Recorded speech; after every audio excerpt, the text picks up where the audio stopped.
Bambele sanu. Bambele umene washinji. Bambele kubachana mZimbabwe. Umnumzana Robert Gabriel Mugabe ukushungo wathutshelwa yingwe mhla ka February 21 ngomnyaka 1924 eKutama Mission esiqintini sakozimba esingenyakatho yaseZimbabwe. Wayengomunye wabantwana abahlanu bakamoya umnumzana Gabriel Mugabe Matibiri lonkosikazi bona. Uyise wayengumbazi owadabula ilizwe waze wafika koBulawayo edinga umsebenzi. Wagcina esiba lesithembu ngokuthatha elinye ikhosikazi unkosikazi Coletta. UMugabe waqala isikolo eKutama Mission, wangena izifundo zakhe zaphezulu zekolejini eFort Hare, wazophenduka ekhaya wafundisa eHope Fountain Mission. Ngomnyaka 1955 waya eNorthern Rhodesia wayafundisa eChilembana Training College. Ngemva kweminyaka emithathu uMugabe waya eGhana wayafundisa eSt Mary's Teacher Training College, lapho ahlangana lomkakhe wakuqala unkosikazi Sale Hayfron bachata ngomnyaka 1961. Ukwethekelela kwakhe ekhaya ngo-1960 kwaqondana lodlakela emalokitshini abantu belwela amalungelo alinganayo. UMugabe wakhethwa ukuba ngunobhala jikelele ebona ngezokwethulwa kwembiko ebandleni le-Democratic Party. Uhulumende waseRhodesia wavimba ukusebenza kwebandla le-Democratic Party, okulapho laguqula igama selizibiza ngokuthi yiZimbabwe African People's Union ZAPU, ikhokhelwa ngelinye lamaqhawe empini yokukhulula iZimbabwe owayesebenza ukulwela amalungelo ezisebenzi zonsundu, umuyi uDr Joshua Mqabo Nkomo.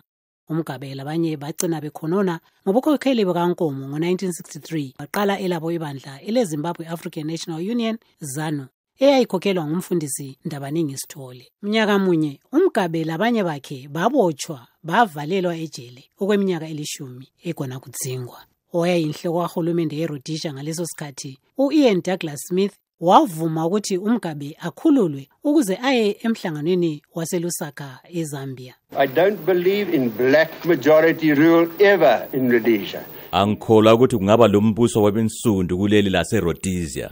Akungeke lanxa kungaze kudlule iminyaka eyinkulungwane. Ngemva kwalokho umanyano wePatriotic Front owawumhlanganisa uMugabe loNkomo wavuma ukuyahlala phansi bekhulumisana loIan Douglas Smith, umlamlankunzi kunguhulumende weleBilitane eLancaster House eLondon. In opening this conference, I expressed the hope that we would be able to lay the foundations for a free, independent and democratic society in which all the people of Rhodesia, sivula lomhlangano ngifisa ukuba umsebenzi wethu wakhe ukuhlalisana ngokuthula la ngenkululeko phakathi kwabantu bonke jikelele baseRhodesia kungela bandlululo. Ebhukwini lakhe elilesihloko esithi The Story of My Life, uNkomo wabhala ukuthi uMugabe wamangalisa wonke umuntu ngemva kwesivumelwano seLancaster House, lapho abika khona ubana yena labanye bakhe abezanu sebeseyancintisa ukhetho lwakuqala lweZimbabwe ekhululekileyo bezimele njengebandla hatshi phansi komanyano wePatriotic Front. I, Robert Mugabe, do swear that I will well and truly serve Zimbabwe, so help me God. Ngolwezi ngomnyaka 1980 emzini weNtumbane koBulawayo kwaqhamuka ukulisana okubi phakathi kwamasotsha ayekuviyo leZanla leleZipra. Impi yeNtumbane ibikwa yenza kwaba lokulahlekelwa kwamasotsha amaningi amacele omabili. Ukufuthelana lokho kwaqhubeka okokuthi ngozibandlela ngomnyaka 1983 uhulumende weZANU wasungula uhlelo olwabonwa ngabaningi ukuba njengelwenzondano lobandlululo olwaluqondiswe ebantwini besindebeleni ezabelweni zeMathebeleland lezeMidlands.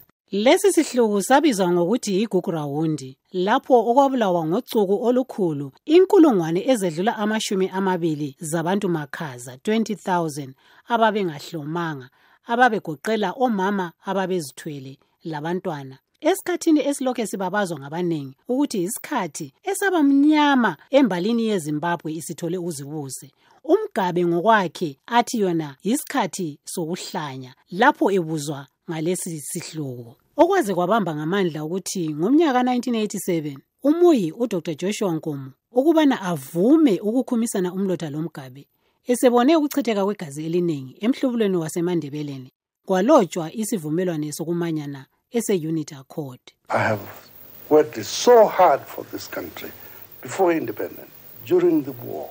I worked so hard after independence to make our independence stick. Ngalisebenzela gadalala leli lizwe singakatholi uzibuse ngesikhathi sempi yenkululeko. Ngaphinda ngasebenza nzima ngemva kokuthola inkululeko ngisenzela ukuthi uzibuse aqine nko.